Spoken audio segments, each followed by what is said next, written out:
بسم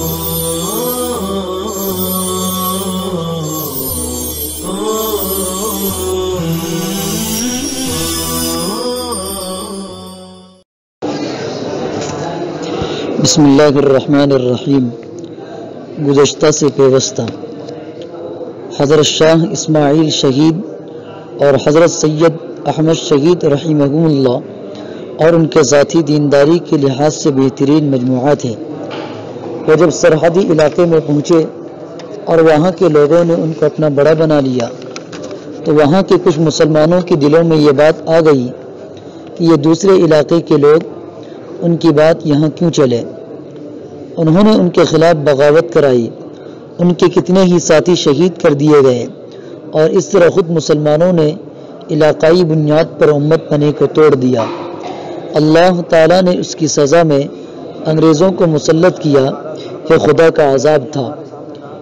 یاد رکھو، میری قوم اور میرا علاقہ اور میری برادری یہ سب امت کو توڑنے والی باتیں ہیں، اور اللہ تعالیٰ کو یہ باتیں اتنی ناپسند ہیں کہ حضرت سعد بن عبادہ جیسے بڑے صحابی سے اس بارے میں جو غلطی ہوئی، جو اگر دب نہ گئی ہوتی تو اس کے نتیجے میں انصار اور مہاجرین میں تفریق ہو جاتی۔ اس کا نتیجہ حضرت سعد کو دنیا ہی میں بھگتنا پڑتا۔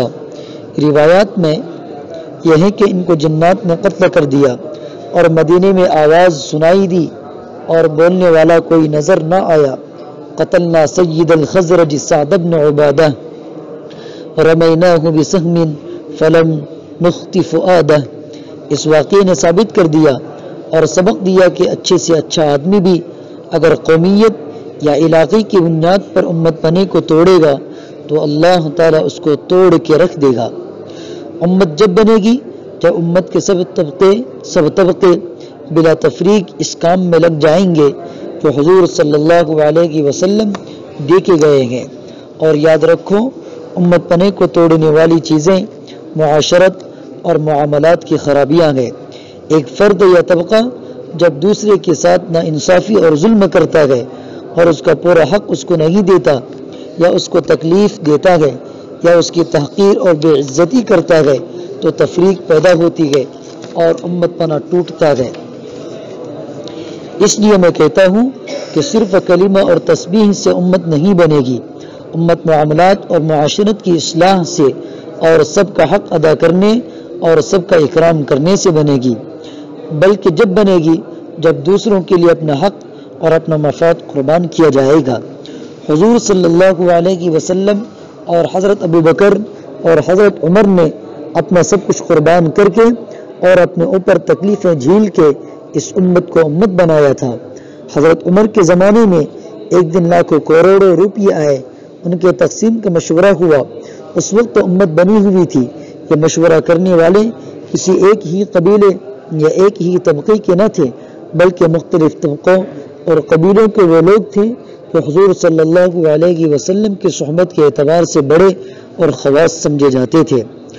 انہوں نے مشورے سے باہم طے کیا کہ تقسیم اس طرح پر ہو کہ سب سے زیادہ حضور صلی اللہ علیہ وسلم کے قبیلے والوں کو دیا جائے، اس کے بعد حضرت ابو بکر کے قبیلے والوں کو، پھر حضرت عمر کے قبیلے والوں کو۔ اس طرح حضرت عمر کے اقارب تیسرے نمبر پر آئے۔ جب یہ بات حضرت عمر کے سامنے رکھی گئی تو آپ نے اس مشورے کو قبول نہیں کیا اور فرمایا کہ اس امت کو جو کچھ ملا گئے اور مل رہا گئے حضور صلی اللہ علیہ وسلم کی وجہ سے اور آپ کے صدقے میں مل رہا گئے، اس لیے بس حضور کو بھی معیار بنایا جائے، جو نسب میں آپ کے زیادہ قریب ہوں ان کو زیادہ دیا جائے، جو دوم سوم چہرم نمبر پر ہوں ان کو اسی نمبر پر رکھا جائے۔ اس طرح سب سے زیادہ بنی ہاشم کو دیا جائے، اس کے بعد بنی عبد مناف کو، پھر قصی کی اولاد کو، پھر کلاب کو، پھر کعب کو، پھر مرہ کی اولاد کو۔ اس حساب سے حضرت عمر کا قبیلہ بہت پیچھے پڑ جاتا تھا اور اس کا حصہ بہت کم ہو جاتا تھا، مگر حضرت عمر نے یہ فیصلہ اور مال کی تقسیم میں اپنے قبیلے کو اتنے پیچھے ڈال دیا۔ اس طرح بنی تھی یہ امت۔ امت بننے کے لیے یہ ضروری ہے کہ سب کی یہ کوشش ہو کہ آپس میں جوڑ ہو، پھوٹ نہ پڑے۔ حضور کی ایک حدیث کا مضمون ہے کہ قیامت میں ایک آدمی لایا جائے گا جس نے دنیا میں نماز، روزہ، حج، تبلیغ، سب کچھ کیا ہوگا، مگر وہ عذاب میں ڈالا جائے گا کیونکہ اس کی کسی بات میں امت میں تفریق ڈالی ہوگی۔ اس سے کہا جائے گا پہلے اپنے اس ایک لفظ کی سزا بھگت لے جس کی وجہ سے امت کو نقصان پہنچا، اور ایک دوسرا آدمی ہوگا جس کے پاس نماز، روزہ، حج وغیرہ کی بہت کمی ہوگی اور وہ خدا کے عذاب سے بہت ڈرتا ہوگا، مگر اس کو بہت ثواب سے نوازا جائے گا۔ وہ خود پوچھے گا یہ کرم میرے کس عمل کی وجہ سے ہے؟ اس کو بتایا جائے گا کہ تو نے فلاں موقع پر ایک بات کہی تھی جس سے امت میں پیدا ہونے والا ایک فساد رک گیا اور بجائے توڑ کے جوڑ پیدا ہو گیا۔ یہ سب تیرے اسی لفظ کا صلہ اور ثواب ہے۔ بقی آئندہ انشاءاللہ تعالی۔